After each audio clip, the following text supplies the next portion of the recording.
ইতিমধ্যে চৰ্চাত নেঘেৰি টিঙৰ শিৱদৌল সম্পৰ্কে এটা ভিডিঅ' জাৰি কৰিছিলোঁ, য'ত এই শিৱদৌলৰ ইতিহাস সম্পৰ্কে কেতবোৰ তথ্য দাঙি ধৰিছিলোঁ। আজি পুনৰ এক আলোচনা কৰিব বিচাৰিছোঁ, য'ত নেঘেৰি টিঙৰ শিৱদৌলৰ কেতবোৰ নতুন তথ্য উজাগৰ হ'ব। দৌলৰ চৌকাষে অলেখ বান্দৰ, গতিকে সেই বান্দৰসমূহৰ পৰা বাচি বিচাৰি ওপৰলৈ উঠিবলৈ চেষ্টা কৰিব। একো নাই, নধৰিবি, একো নাই দেই, একো নাই। মন্দিৰত উঠা প্ৰথম ষ্টেপটোতে ভৰি দি আপুনি এই ধৰণৰ কেতবোৰ কাৰুকাৰ্যখচিত শিলৰ ভগ্নাৱশেষ দেখিবলৈ পাব। প্ৰকৃততে এই ভগ্নাৱশেষটো পূৰ্বৰ মন্দিৰৰ ভগ্নাৱশেষ। এই সম্পৰ্কে মই পূৰ্বৰ ভিডিঅ'ত উল্লেখ কৰি আহিছোঁ, আৰু আপোনালোকে যিমানেই ওপৰলৈ গৈ থাকিব তেতিয়া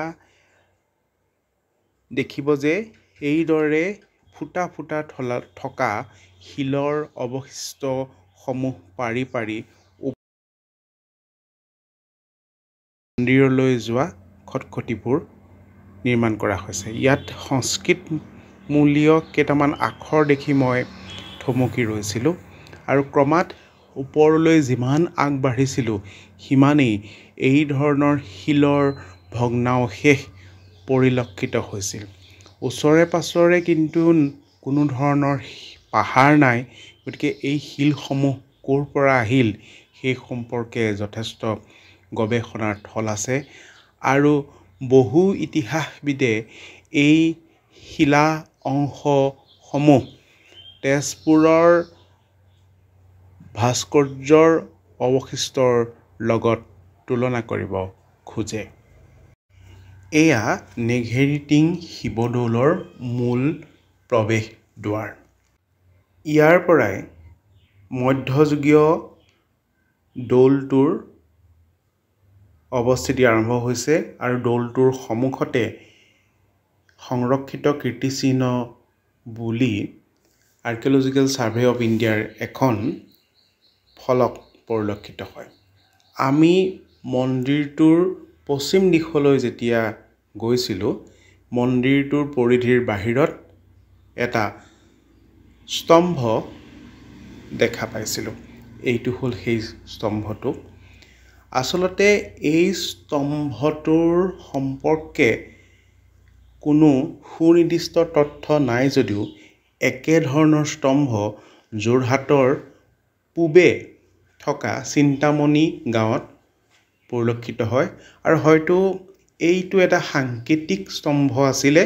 ইয়াৰ তলৰ এই ফুটাটোত জুই জ্বলাই ওপৰেদি ধোঁৱা যেতিয়া ওলাইছিলে তেতিয়া শত্ৰু আহিছে বুলি নিচান দিয়া এটা স্তম্ভ আছিল বুলি বহুতো লেখাত পোৱা যায়। আৰু মই চুই চাইছিলোঁ এই স্তম্ভটোৰ নিৰ্মাণ সামগ্ৰীসমূহ। বান্দৰৰ ৰাজত্ব বুলি ক'লেও এই অঞ্চলটোত ভুল কৰা নহ'ব। চৌপাশে মাথো বান্দৰ। আপোনালোকে মন্দিৰলৈ যাওঁতে খাদ্য সামগ্ৰীৰ টোপোলা লৈ নাযাব, অন্যথা বান্দৰৰ আক্ৰমণৰ সন্মুখীন হ'ব। এইটো সেই ছিগনেল টাৱাৰটো।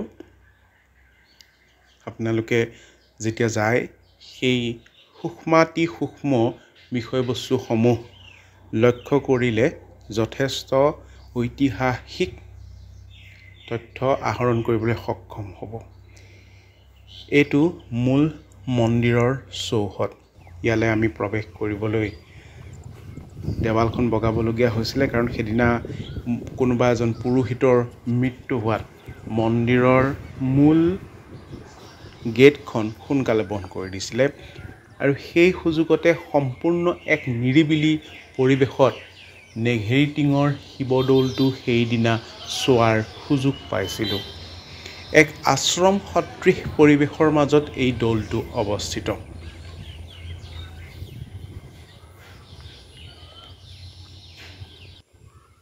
প্ৰকৃতিৰ নিভৃত কোণত অৱস্থিত নেঘেৰিটিং শিৱদৌলৰ প্ৰাকৃতিক শোভা আৰু পক্ষীৰ কাকলিসমূহ শুনোচোন আহক।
নেঘেৰিটিং শিৱদৌলত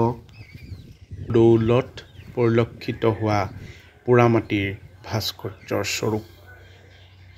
প্ৰত্যেকখন দেৱালতে এইদৰে সূক্ষ্মভাৱে পোৰামাটিৰ ভাস্কৰ্যসমূহ নিৰ্মাণ কৰা হৈছিল। আচলতে ইয়াত বৰ্তমান নিখুঁতভাৱে থকা ভাস্কৰ্যসমূহ ৰিইন'ভেশ্যন পুনৰ নিৰ্মাণ প্ৰক্ৰিয়াৰ দ্বাৰা বনোৱা হৈছে। পূৰ্বৰ বহুতো ভাস্কৰ্য সময়ৰ সোঁতত খহি পৰাত এইদৰে পুনৰাই এই ভাস্কৰ্যসমূহ আৰ্কিঅলজিকেল ছাৰ্ভে অফ ইণ্ডিয়াৰ গৱেষক দলৰ তত্ত্বাৱধানত নিৰ্মাণ কৰা হৈছে।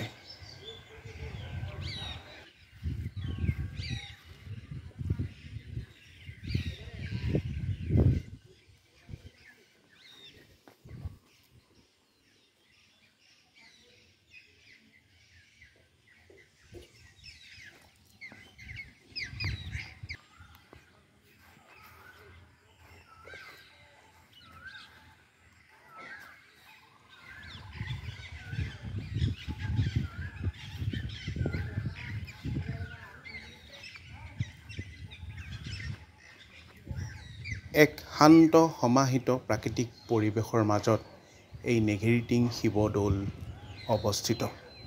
যদি আপোনালোকে ভাবে যে এই ভিডিঅ'ৰ দ্বাৰা আপোনালোক উপকৃত হৈছে, তেন্তে অনুগ্ৰহ কৰি ভিডিঅ'টো বন্ধুবহলৰ মাজত ভাগ বতৰা কৰিব আৰু সময় পালে এই দৌলটো দৰ্শন কৰিবলৈ এপাক আহিব। ঐতিহাসিক সম্পদসমূহ সংৰক্ষণ কৰাটো প্ৰত্যেকজন নাগৰিকৰে নৈতিক দায়িত্ব। আহক সকলো লগ লাগি এই ঐতিহ্য বহনকাৰী দৌলভাগিৰ সংৰক্ষণত হাত আগবঢ়াওঁ। যদি ভিডিঅ'টো চাই আপোনালোকে ভাল পালে, যদি তথ্য সমৃদ্ধ বুলি ভাবে, তেন্তে শ্বেয়াৰ কৰি দিব আৰু পূৰ্বৰ ঐতিহাসিক ভিডিঅ'টোৰ লিংকটো ডেছক্ৰিপশ্যন বক্সত দি দিয়া হৈছে। অনুগ্ৰহ কৰি চাব বুলি আশা ৰাখিলোঁ। ধন্যবাদ।